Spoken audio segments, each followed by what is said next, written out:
Podcast Espacio Memoria Exesma. Para que la voz no se calle nunca. Buenos días, vamos a dar inicio a esta causa denominada ESMA Unificada. Capítulo 8. Oral y público. A 10 años de la primera sentencia ESMA. Y en realidad es la manera de empezar a hacer justicia después de tantos años. Yo, aunque no soy querellante, soy militante de que estos juicios lleguen a su fin y se condene a todos los dictadores, entonces tengo que poder ir a verlo y puedo ir a verlo.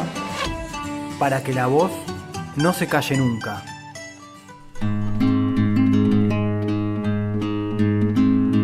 Bienvenidos a un nuevo capítulo del podcast Para que la voz no se calle nunca.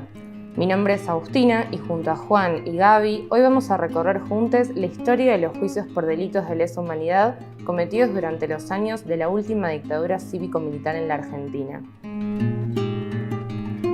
Los crímenes de lesa humanidad son los actos criminales cometidos como parte de un ataque generalizado o sistemático contra una población civil. Algunas de sus formas son el asesinato, la desaparición forzada de personas, la esclavitud, la persecución política, la tortura, el encarcelamiento en violación de las garantías, entre otras. Una de sus principales características es la imprescriptibilidad. Una palabra difícil de pronunciar, pero que quiere decir que los hechos criminales no vencen y pueden ser juzgados en cualquier momento, independientemente de cuándo se haya cometido el delito. Es por esto que, a 45 años del golpe de Estado, sus delitos se siguen juzgando. Vamos a dar inicio. Algo muy importante para empezar a hablar de justicia es que solo el Estado produce violaciones a los derechos humanos, por acción u omisión, porque es el Estado quien está obligado al respeto, defensa, promoción y garantía de esos derechos. El 26 de octubre de este año se cumplirán 10 años de la primera sentencia que condenó a los responsables del Centro Clandestino de Detención, Tortura y Exterminio de la ESMA. Condenando a Alfredo Ignacio Astiz de las demás condiciones personales obrantes en el exordio a la pena de prisión perpetua, inhabilitación absoluta y perpetua, accesorias legales y postas por considerarlo coautor. Hagamos un poco de historia. En medio de la dictadura, las madres de Plaza de Mayo salieron al espacio público a reclamar la aparición con vida de sus hijos e hijas. A su vez, organismos de derechos humanos y sobrevivientes realizaron denuncias en el exterior que visibilizaron los crímenes que se cometieron en nuestro país. Queremos nuestros hijos, que nos digan dónde están, por Romero. Ya en democracia aparecieron nuevos reclamos, como por ejemplo el de aparición con vida y castigo a los culpables. Y nuevas preguntas. ¿Quiénes habían perpetrado los crímenes?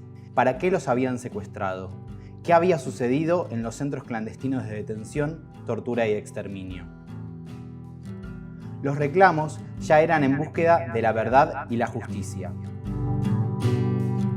En los últimos años de la dictadura, los militares intentaron obstaculizar cualquier investigación o juzgamiento de los crímenes cometidos. Para ello, durante 1983, salieron por decreto distintas leyes. Una de ellas disponía la destrucción de toda la documentación relativa a lo que los militares llamaban la guerra contra la subversión. Esto se complementó con la ley de autoamnistía, de las últimas sancionadas por la dictadura, donde se establecía la no persecución penal de los delitos cometidos desde el Estado.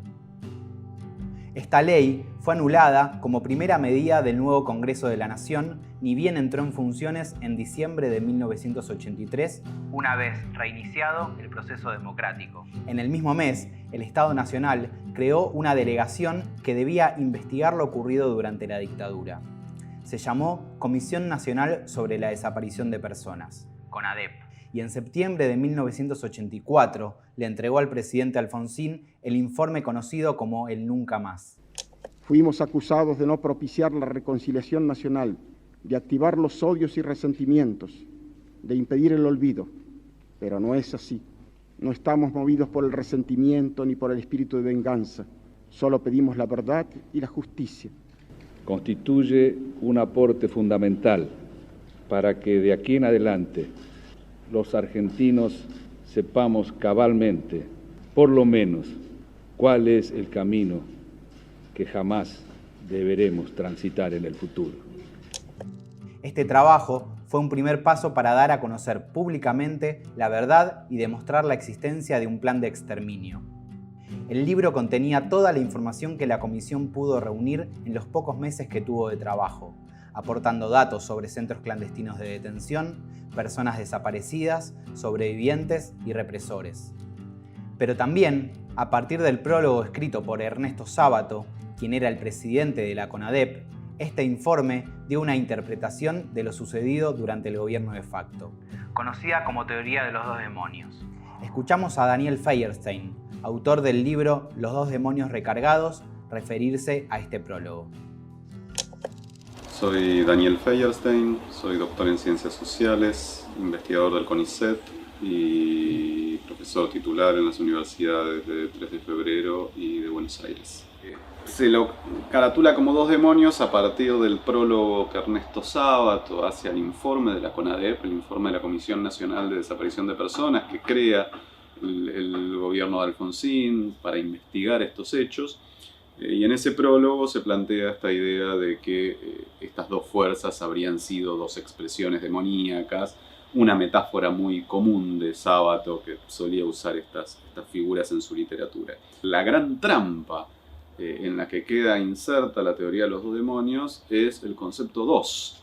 Esto es la equiparación de dos prácticas sociales absolutamente distintas. Esto es la equiparación de lo que uno podría llamar una violencia insurgente, un proceso de resistencia, un proceso de articulación de luchas, con lo que implica la decisión del Estado de llevar a cabo una masacre sistemática de sectores de la población, una destrucción parcial del Grupo Nacional Argentino, que es lo que suelo calificar como genocidio reorganizador.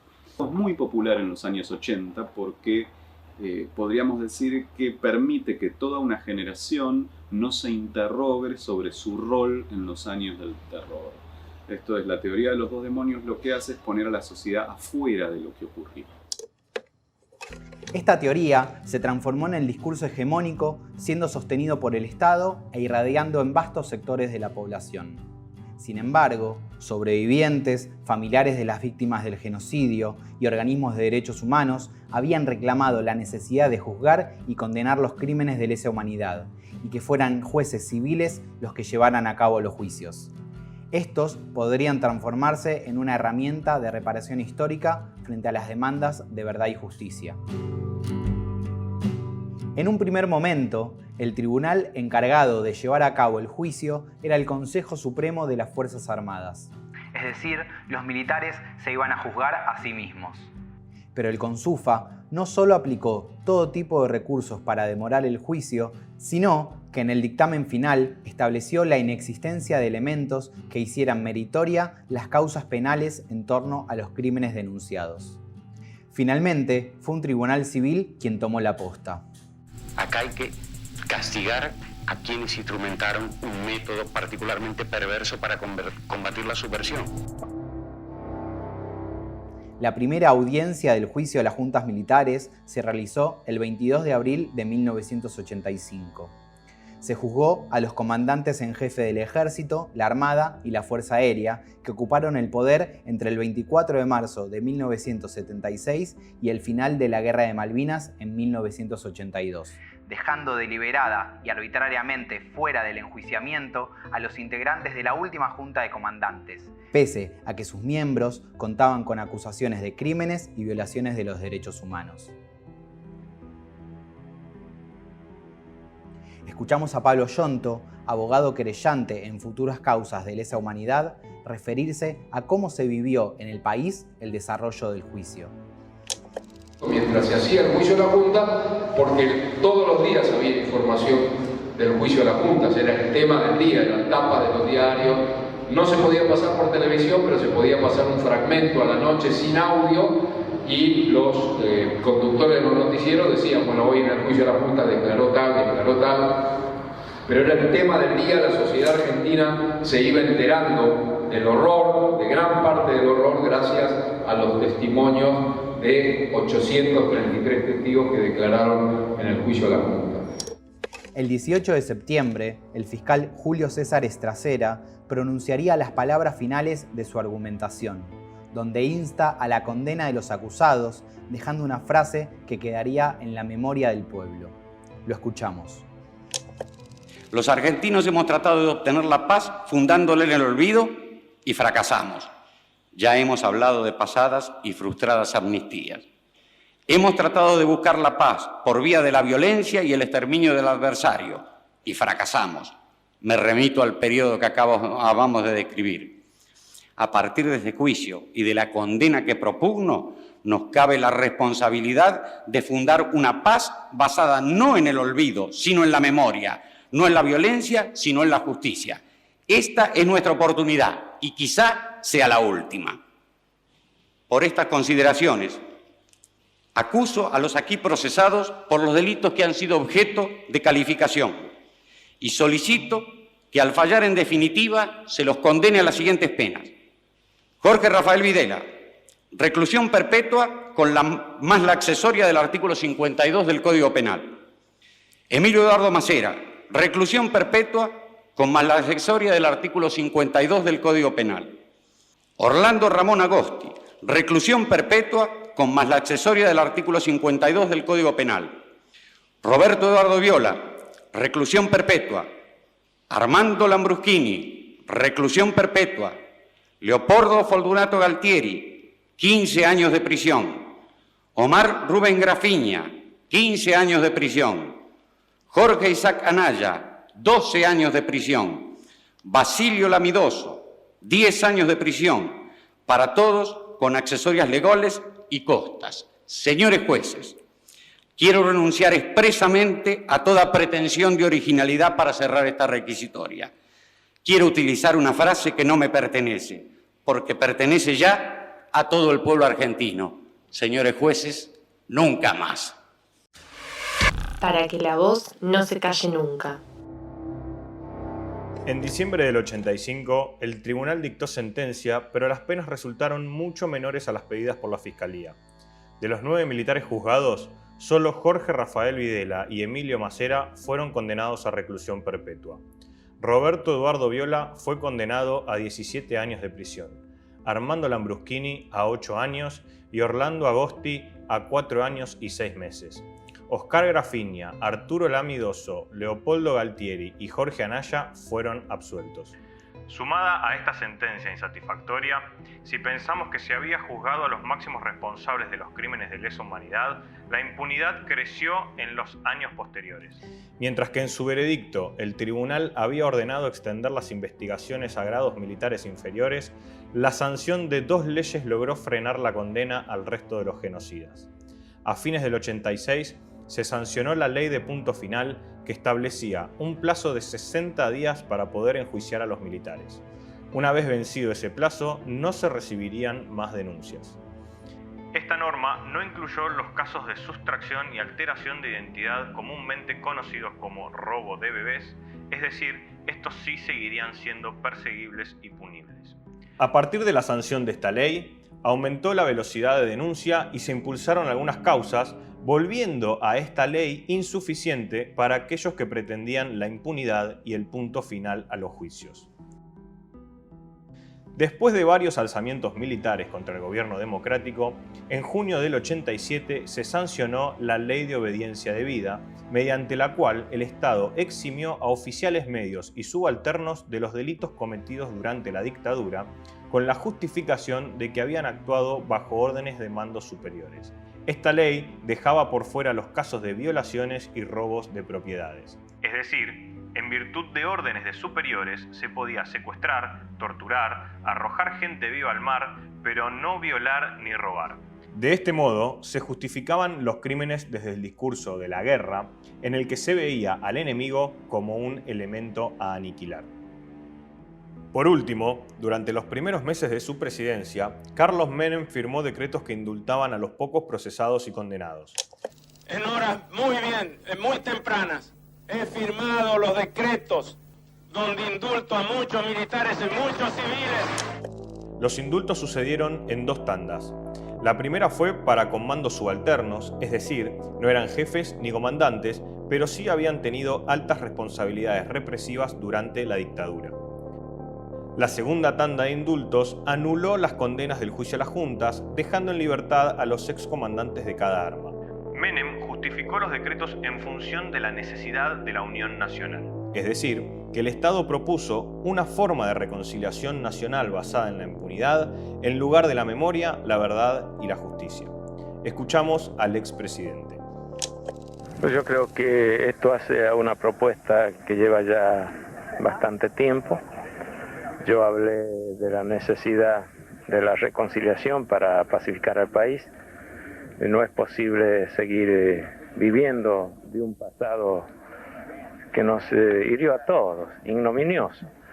Y yo tengo la autoridad más que suficiente para tomar medidas que hagan cicatrizar estas viejas y torpes heridas que humillan la dignidad de todo un pueblo, incluidas las instituciones que son parte del pueblo. Entonces, para terminar definitivamente con esto, va a haber una decisión sobre la materia. La asumo toda la responsabilidad como siempre lo hice en toda mi vida política. No quiero comprometer a nadie en esto. No estoy especulando con mi caudal político, sino simplemente con la necesidad que tiene Argentina de un reencuentro definitivo. Bueno, es un día de luto, es un día de tristeza, es un día históricamente negro, uno de los más negros que conoce la historia del país. Acá está la ciudadanía, la que se expresó que no quería el indulto, acá estamos nosotros, y esto quiere decir vamos a seguir luchando. La vigencia de las leyes de obediencia debida y punto final y de los indultos se tradujo en una impunidad casi absoluta durante los años 90. Los militares gozaron no solo de estar libres y sin condena, sino también de una legitimidad sustentada por el gobierno y por los medios hegemónicos de comunicación. Se paseaban por estudios de TV, daban entrevistas y aparecían fotografiados en las tapas de revistas como celebridades, como si sus acciones del pasado no hubieran sido crímenes realizados desde el propio Estado. Esa década también fue de lucha y resistencia frente a la impunidad y al olvido. Si no hay justicia, hay escrache, manifestaba la agrupación Hijos. Esos escraches que señalaban a los militares que gozaban de impunidad y las marchas multitudinarias cada 24 de marzo fueron algunas de esas expresiones. Durante esos años, desde el Centro de Estudios Legales y Sociales, Emilio Mignone impulsó los juicios por la verdad. Eran instancias que no tenían efecto penal. Leopoldo Schifrin, militante de derechos humanos, fue el jurista que creó esta estrategia. Al respecto, dijo que sin la posibilidad de castigar penalmente, la decisión de avanzar con los juicios se fundó en el derecho a saber la verdad sobre lo sucedido con las víctimas de desaparición forzada. El 1 de septiembre de 1998 se realizó la primera audiencia. Escuchamos ahora a Laura Conte, madre de Plaza de Mayo e integrante del CELS, referirse a estos juicios. Y como siempre fue buscar por dónde, como te digo, la búsqueda fue de posibilitar causas de la verdad, con una visión formidable como solo tenía Emilio Mignone para dentro y fuera del país, ¿no? Entonces él empezó con esta idea de que nosotros tenemos que hacer causas por la verdad y buscar la verdad y tener tribunales en donde se pudiera decir la verdad y donde se pudiera citar a los represores desde la justicia para que dijeran la verdad. Y tienen que decir la verdad, aunque se negaran, decía Emilio, era importante poderlo citar y mantener esto vivo. Como dijimos antes, la apropiación de menores no fue alcanzada por las leyes de impunidad. Gracias a la lucha de las abuelas de Plaza de Mayo, los casos por robo de bebés se convirtieron en el único resquicio para obtener algo de justicia. Entre 1986 y 2003 hubo 18 condenas por 13 casos.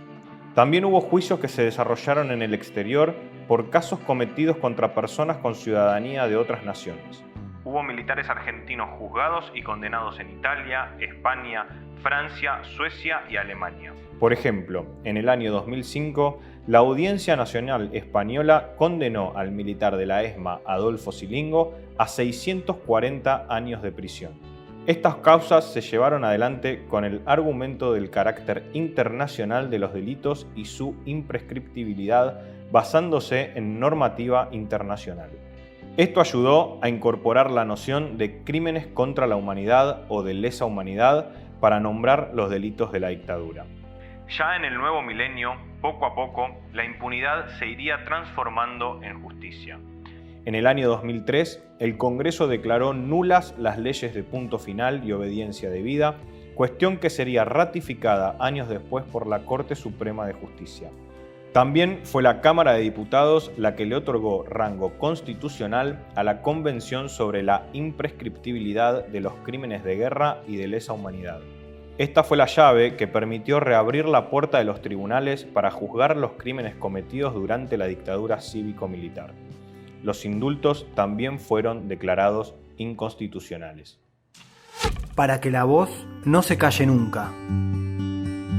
Después de la anulación de las leyes de obediencia debida y punto final, las causas paralizadas en los archivos judiciales se reanudaron. A su vez, se abrió la posibilidad de que sobrevivientes y familiares pudieran realizar nuevas denuncias.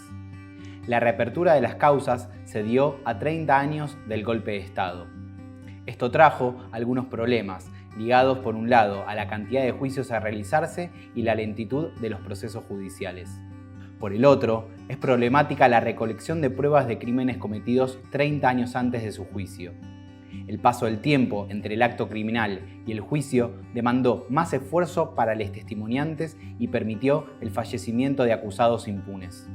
A su vez, la propia metodología de exterminio usada por los represores, es decir, la desaparición forzada de personas, implicó el borramiento de un tipo de prueba, los cuerpos.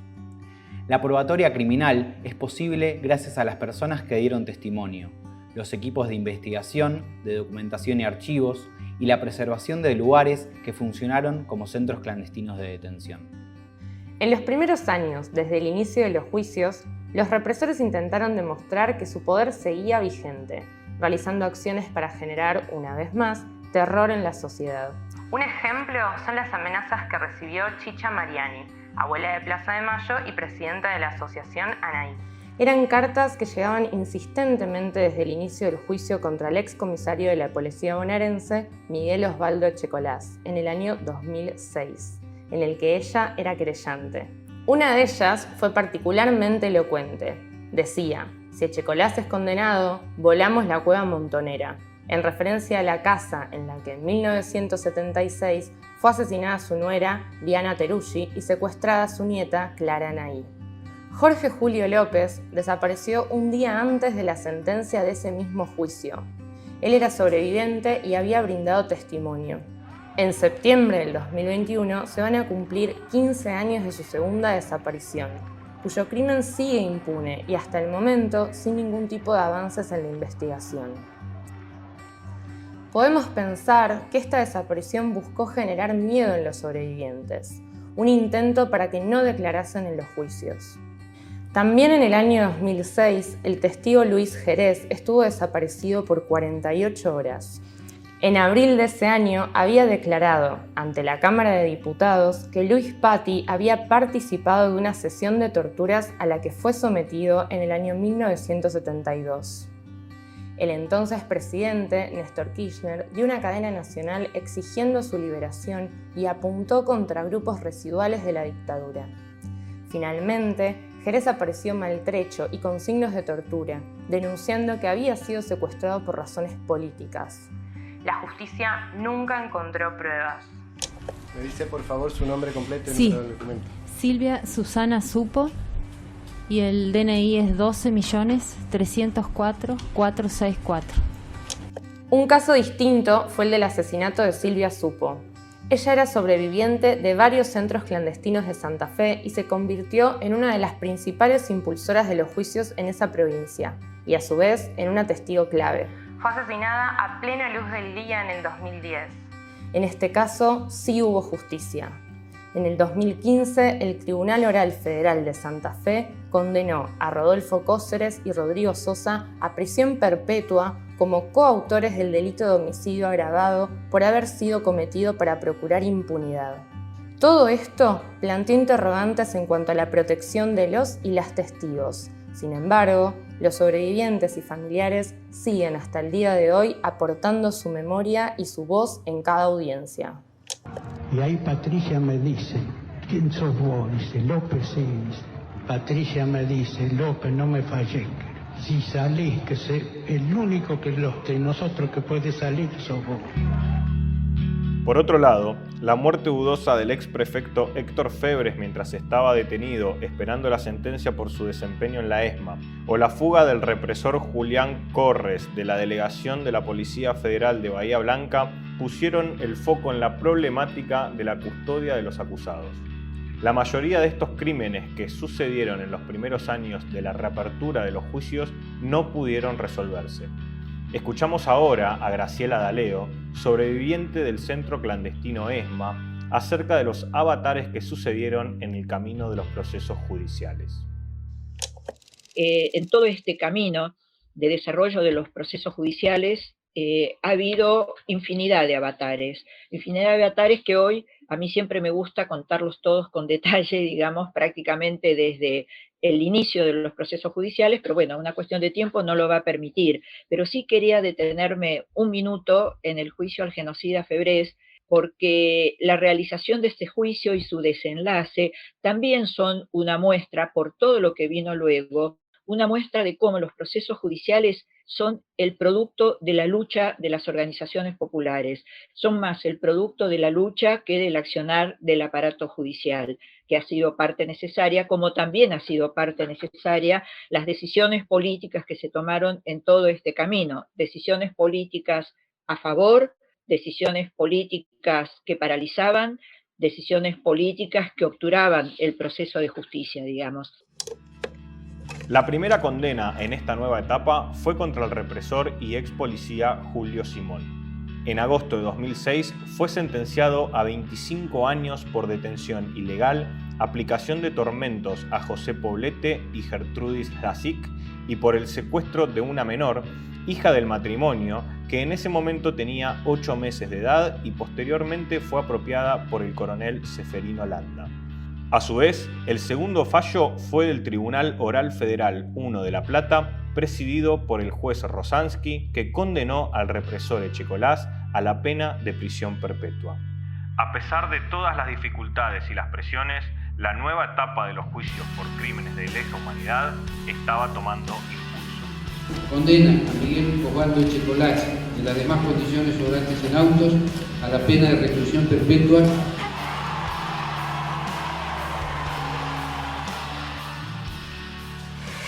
Para que la voz no se calle nunca. La Escuela de Mecánica de la Armada funcionó como centro clandestino de detención, tortura y exterminio durante toda la dictadura. Se estima que fueron secuestradas y llevadas allí alrededor de 5.000 personas. La mayoría continúa desaparecidas. Hay aproximadamente 200 sobrevivientes de este lugar. Los testimonios de los y las sobrevivientes se transformaron en una prueba que posibilitó que se pueda imputar a los genocidas la producción de tan graves delitos. Tanto es así que solo pueden ser juzgados los represores identificados por los y las sobrevivientes, cuando ellos mismos afirmaban que fueron todos los integrantes de las fuerzas quienes participaron de la represión. El Tigre Acosta, tristemente célebre represor de la ESMA, usaba un eufemismo para referirse a esta cuestión. Decía que todos tienen que tocar las teclas del piano. Escuchamos ahora al sobreviviente Enrique Fuchman referirse a esto en el año 2010. Ante todo, ¿cómo lo sabemos? Primero nos lo dijeron ellos mismos, lo decían. Ellos lo decían, así es, lo decían. Pero aparte de decirlo ahora en el juicio, nos lo decían a nosotros, sí, estábamos en aquel momento. Ajá, claro. Y nos lo aclaraban, nos decían por qué. Nos decían, de esa forma, todos somos los partícipes de esto. Claro. Nos decían, por lo menos una vez, todo oficial participó de un secuestro, o de una sesión de tortura, o de un traslado. Todos somos responsables, entonces. ¿Qué es lo que nos falta ahora? Nos falta que el Estado nos diga dónde estuvieron asignados cada oficial de la Armada, claro, para saber realmente en qué lugar realmente esa gente secuestró, torturó, claro, asesinó, desapareció a miles de argentinos. En el año 2007, el Tribunal Oral Federal número 5 juzgó al ex prefecto Héctor Febres por la participación en 4 casos de privación ilegal de la libertad y tormentos, crímenes cometidos en la ESMA. Febres fue el único imputado en este primer juicio que no llegó a término, ya que apareció muerto en su celda envenenado con cianuro. Aún no está claro qué sucedió, pero su muerte sin condena fue un triunfo de aquellos que buscaban la impunidad. El segundo juicio comenzó a finales del 2009, en los tribunales de Comodoro Pi. Los 85 casos para los cuales se abrió la investigación fueron los que habían quedado suspendidos a partir de las leyes de impunidad. Entre estos se encontraban el secuestro de 3 madres de Plaza de Mayo: Azucena Villaflor, Esther Balestrino y María Eugenia Ponce. También se juzgaron los casos de las 2 monjas francesas, Léonie Duquet y Alice Dumont, desaparecidas junto con las madres. Otro caso emblemático en este juicio fue el del escritor, periodista y militante revolucionario Rodolfo Walsh, quien fue asesinado por el grupo de tareas de la ESMA. Su cuerpo fue llevado al centro clandestino de detención y aún permanece desaparecido. Si bien la ESMA funcionó hasta 1983, este tramo se centró en un periodo represivo que iba desde el 76 hasta el 79. Este juicio finalizó en el año 2011. La sentencia implicó 16 condenados. Condenando a Jorge Eduardo Acosta a la pena de prisión perpetua, condenando a Antonio Pernías a la pena de prisión perpetua, condenando a Jorge Carlos Radicher a la pena de prisión perpetua, condenando a Alberto Eduardo González a la pena de prisión perpetua, condenando a Néstor Omar Sabio a la pena de prisión perpetua, condenando a Carlos Octavio Capdevila a la pena de 20 años de prisión, inhabilitación absoluta y perpetua, condenando a Ricardo Miguel Cavallo a la pena de prisión perpetua, condenando a Julio César Coronel a la pena de prisión perpetua, condenando a Manuel Jacinto García Tallada a la pena de 25 años de prisión, inhabilitación absoluta y perpetua, condenando a Oscar Antonio Montes a la pena de prisión perpetua, condenando a Ernesto Freeman Weber a la pena de prisión perpetua, condenando a Adolfo Miguel Donda a la pena de prisión perpetua, condenando a Juan Carlos Fotea a la pena de 25 años de prisión, inhabilitación absoluta y perpetua, condenando a Juan Antonio Sicchio a la pena de 18 años de prisión, inhabilitación absoluta y perpetua, condenando a Raúl Enrique Scheller a la pena de prisión perpetua, condenando a Alfredo Ignacio Astiz de las demás condiciones personales sobrantes en el exordio a la pena de prisión perpetua, inhabilitación absoluta y perpetua, accesorias legales y costas por considerarlo coautor penalmente responsable en orden al delito de privación ilegítima de la libertad doblemente agravado por su carácter de funcionario público y por haber sido cometida con violencia. Hoy, a 10 años, esta sentencia adquiere la importancia de haber sido la primera en el país para represores de la ESMA. Fue la puerta de entrada a los tramos siguientes y la llave que abrió el camino de justicia que aún hoy seguimos persiguiendo. Para reflexionar en torno a la importancia de esta sentencia, escuchamos a Carlos Muñoz, sobreviviente de la ESMA, y a Lilia Ferreira, compañera de Rodolfo Walsh, en declaraciones a la prensa en aquel momento. Bueno, mañana es la primera sentencia de los 3 tramos en que se dividió la causa ESMA y es importante y es fundamental, primero porque es la primera, segundo porque son 18 los represores imputados, hay exclusivamente 86 casos por este tema, pero en realidad es un precedente importante.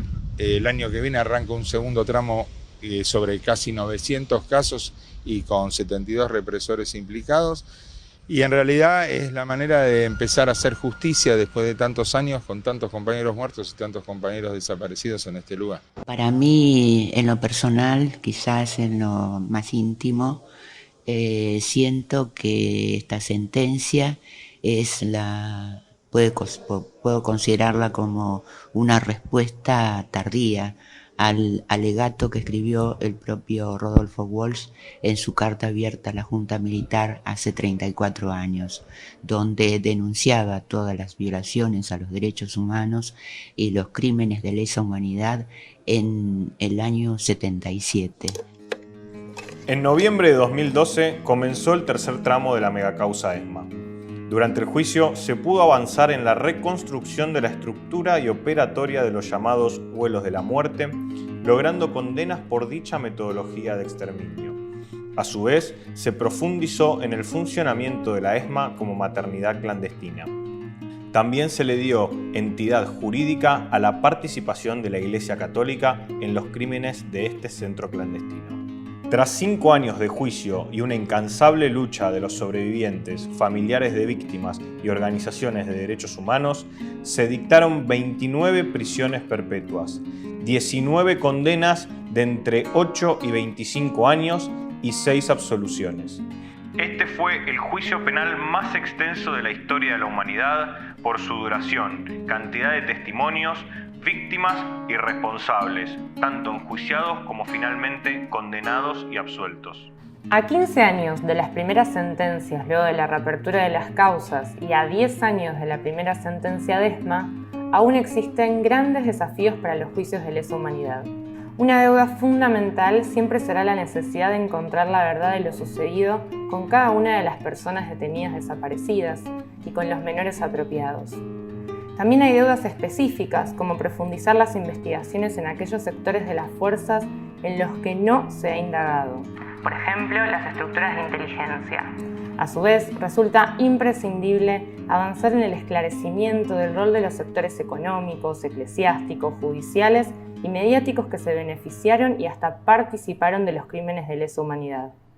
Es necesario poder avanzar con la sanción de los crímenes que se cometieron antes del golpe. Por último, es necesario que los juicios alcancen una mayor celeridad en los procesos, ya que los genocidas fallecen libres de culpa y cargo, gozando de una impunidad biológica, y también fallecen los testigos en las causas esperando justicia.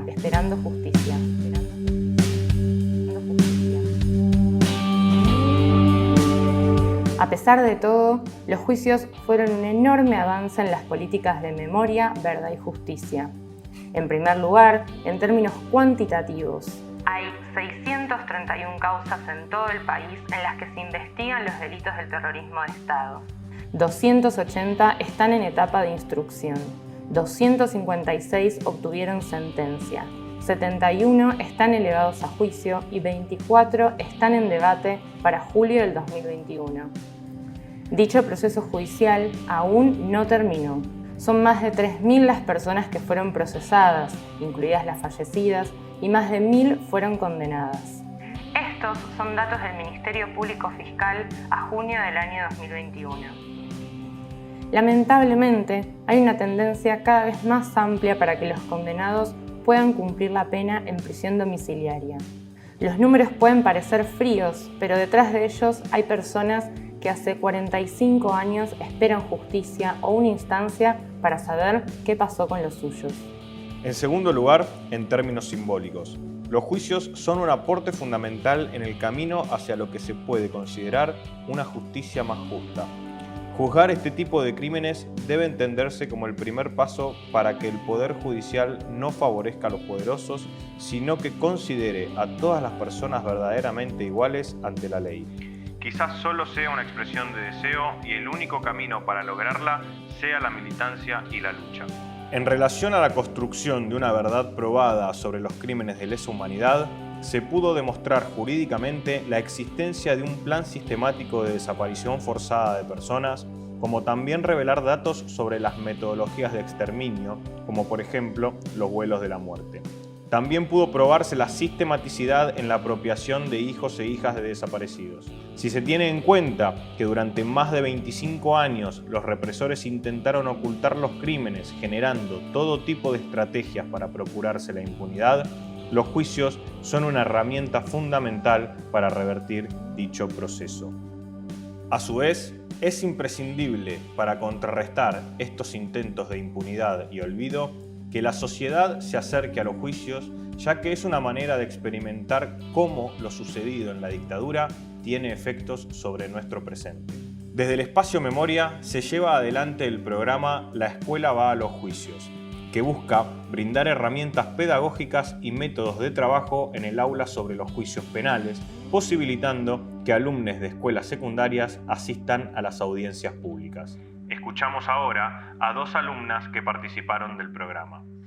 En general, cuando uno lo ve en la tele es como que piensa, bueno, va la familia, como más directo, es como, bueno, yo fui damnificado o mi familiar o quien sea, como que uno no tiene en verdad, por así decir, nada que ver. Y sin embargo sí tiene que ver uno, entonces está bueno poder ver, porque uno es parte de esa sociedad que sufrió es parte de esa sociedad que sufrió todas esas cosas y que aún hay un montón de vestigios de eso, hay un montón de cosas que todavía nos afectan, incluso a nosotras que ni siquiera nacimos en dictadura. Entonces es como, está bueno tener conciencia de eso, ¿no? Yo soy parte de esto, yo aunque no soy querellante, soy militante de que estos juicios lleguen a su fin y se condene a todos los dictadores, entonces tengo que poder ir a verlo y puedo ir a verlo.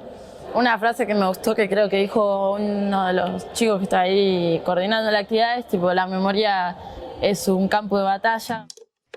La memoria es un campo de batalla donde nuestro pueblo aprendió a pelear y se apropió de los juicios como herramienta de lucha.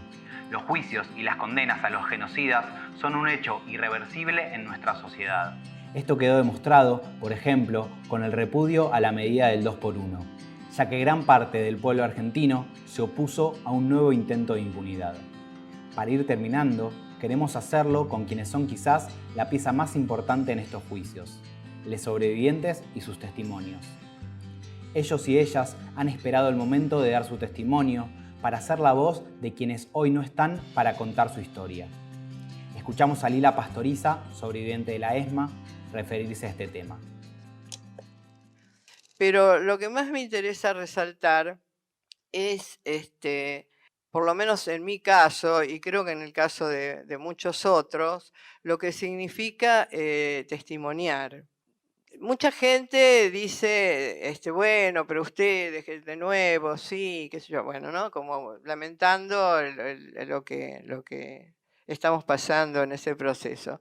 Sin embargo, yo creo que aunque cada vez que testimoniamos, y ya son varios los años que hemos pasado testimoniando, vuelve a aparecer todo un mundo terriblemente doloroso.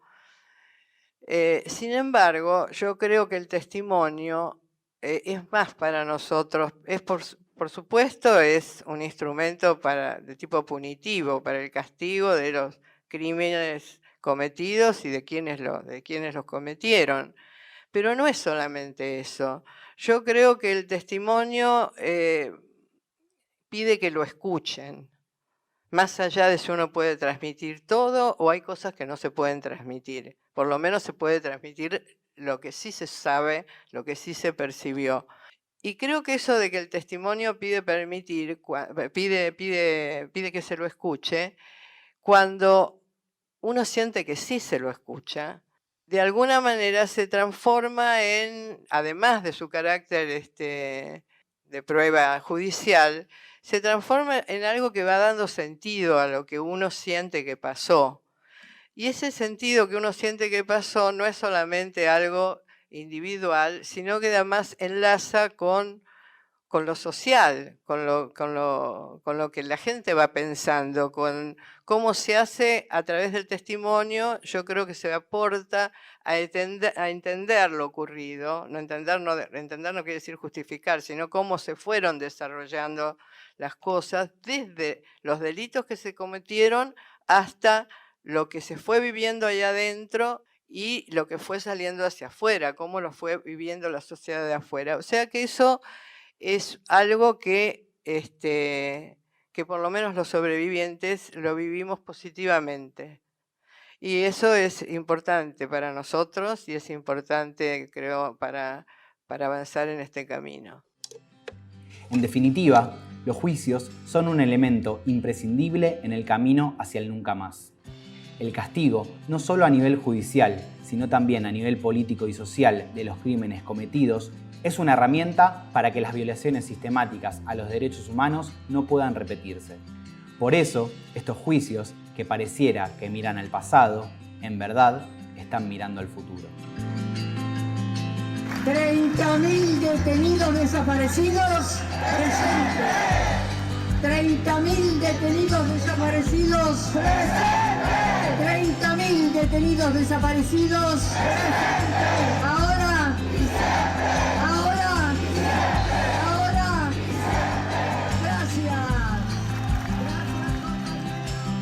Los fragmentos de entrevistas que citamos son en muchos casos de dominio público o extraídos de material del propio Espacio Memoria o del Centro Cultural Conti.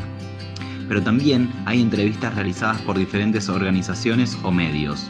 Daniel Feierstein fue entrevistado por Emergentes TV, Pablo Yonto por el Espacio para la Memoria Zárate, Enrique Fuchman por el programa Pateando el Tablero del canal del PTS, Carlos Muñoz y Lidia Ferreira fueron entrevistadas por Telam y finalmente Laura Conte por Memoria Abierta.